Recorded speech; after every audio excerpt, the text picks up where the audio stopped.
Mr. Paul. Thank you, Mr. Chairman. Good morning, Chairman Greenspan. I find it interesting that you, as your as the previous chairman of the Federal Reserve, I remember 4 total, they've always advocated that we in the Congress spend less, and it really hasn't. The advice hasn't been taken. Currently, our national debt is going up over $700 billion, and we're pursuing, once again, a policy of guns and butter, and nobody seems to have much concern.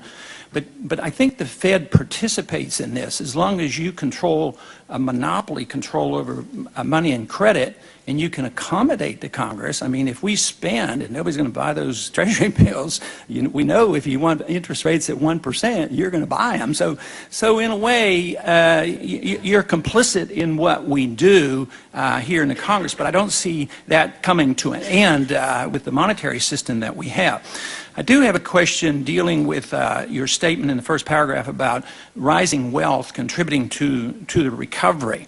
You know, this last recession has been written about quite extensively as being unique, that it came about not because you raised interest rates as the traditional, as it is traditionally for the Fed to raise rates. We go into a recession, then there's liquidation, and debt is wiped off the books, and then there's a restarting. This time, it just stopped because people ran out of steam. There wasn't enough consumer purchasing power, and we had a recession. But you very, very quickly and efficiently came in and lowered the interest rates very aggressively, and prevented, the conventional liquidation and the corrections that have come in the previous recessions. And Congress didn't hesitate for a minute to follow in its Keynesian path and, rapidly and excessively raise spending.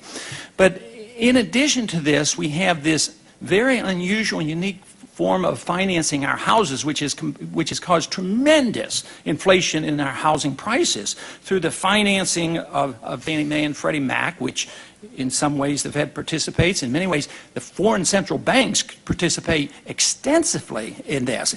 Anyway, we have a housing bubble. Housing prices go up, and that, I assume, participates in this wealth because the consumer has gone out and borrowed sometimes more than their equity. Of course, equity prices are soaring. That, to me, is like saying that we had great wealth when the NASDAQ was 5,000. And all of a sudden, that great wealth dissipated rather quickly. So I do not see how we can say that we have true wealth without savings that's created artificially by the excitement of easy money and easy credit and artificially rising prices, and then people go out and get into further debt. To me, it seems like the bubble leaked and you patched it up quickly, but we're back on the same track again of very excessive spending, excessive borrowing, and we never had the liquidation. What really are you thinking about when you're talking about the rising wealth that has helped in this recovery?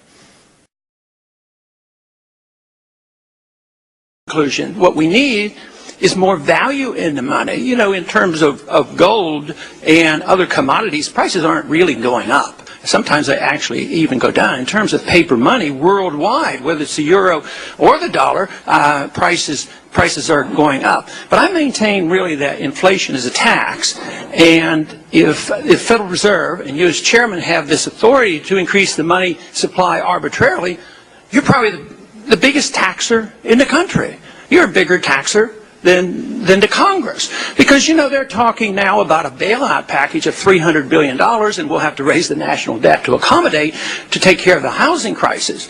But you as a Federal Reserve chairman and the Federal Reserve Board and the system create hundreds of billions of dollars without even appropriation process. But then this money gets circulated, and some people benefit. The people who get to use it first benefit. The people who get to use it last suffer the consequence of the higher prices. And so every time people go and they complain about these higher prices, they should say to themselves, I'm paying a tax. Because whether you're monetizing debt or whatever, or catching up for buying up securities, we've had a free ride. for all these years. We've been able to export our inflation. We have the Chinese buying up our securities. We haven't had to monetize it. But now it's coming home, and you do. You have to buy these things to prop them up. So I maintain that inflation, that is the increase in the supply of money for various reasons, is a tax. It's an unfair tax. It's a regressive tax. It hurts the poor. It hurts the retired people more because labor never goes up and keeps up with inflation. We never keep up with the need for the retired individuals to keep up with the cost of living. So I'd like you to comment on this. Is this completely off base, or is there something really to this? Every time we see the cost of living going up, that we indirectly are paying a tax. Congressman, I couldn't agree with you more that inflation is a tax and that inflation currently is too high. Are U.S. Treasury bonds still safe to invest in? Very much so. I think this is not an issue of credit rating. The United States can pay any debt it has because we can always print money to do that. So there is. At this time, recognize Mr. Powell, the subcommittee chair, for 5 minutes. Thank you. Thank you, Mr. Chairman. You know, we hear that in the future we're going to have a better economy, and everybody hopes so, but it's hard to believe. It's hard for me to believe anyway, because I look back on our past 3 years, and what Congress has done and what the Fed has done. We've literally injected about $5.3 trillion, and I don't think we got very much for it. The national debt went up $5.1 trillion. Real GDP grew less than 1%. So I don't think we've gotten a whole lot. Unemployment really hasn't recovered. We still have 7 million people that have become unemployed. And one statistic that is very glaring, if you look at the chart, is how long people are unemployed. The average time used to be 17 weeks. Now it's nearly 40 weeks they stay unemployed. So nothing there reassures me.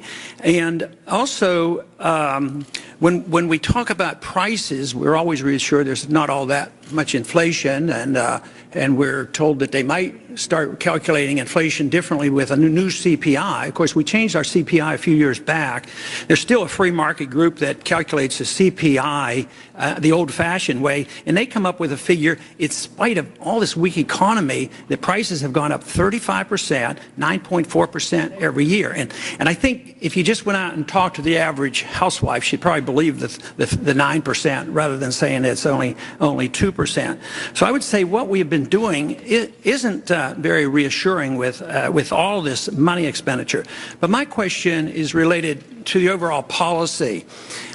Spending all this money hasn't helped, and yet many allies that would endorse so much of what's been going on, whether it's the Fed or the Congress, they recognize that consumer spending is very, very important, and they concentrate on that. But the $5.1 trillion didn't go to the consumers. It went to buying bad assets. It went to bailing out banks. It went to bailing out big companies. And lo and behold, the consumer didn't end up getting this. They lost their job, and they lost their houses and mortgages, and they're still in trouble. But my question is, if you took that $5.1 trillion and said that consumer spending is good, you could have given every single person in this country $17,000. Why is it the program of both the Congress and the Fed to direct the money to the people who had been making a lot of money, instead to the people who, if you argue that the consumer needs to spend the money, I obviously don't advocate this, but I would suggest, you know, maybe it could have worked better. It couldn't have worked any worse. But what is the reason we direct it toward the banks and the big corporations, too big to fail, and we don't pay that much attention to the consumer if it's true, and I don't know if you agree with that or not, that consumer spending is an important issue? Well, it is an important issue, Congressman. But you're mistaken in saying that the Federal Reserve has spent. Another question, because I'm curious about this. You know, the price of gold today is $1,580. The dollar during these last 3 years was devalued almost 50%. When you wake up in the morning, do you care about the price of gold? Well, I pay attention to the price of gold, but I think it reflects a lot of things. It reflects global uncertainties. I think the reason people hold gold is as a protection against what we call tail risk, really, really bad outcomes.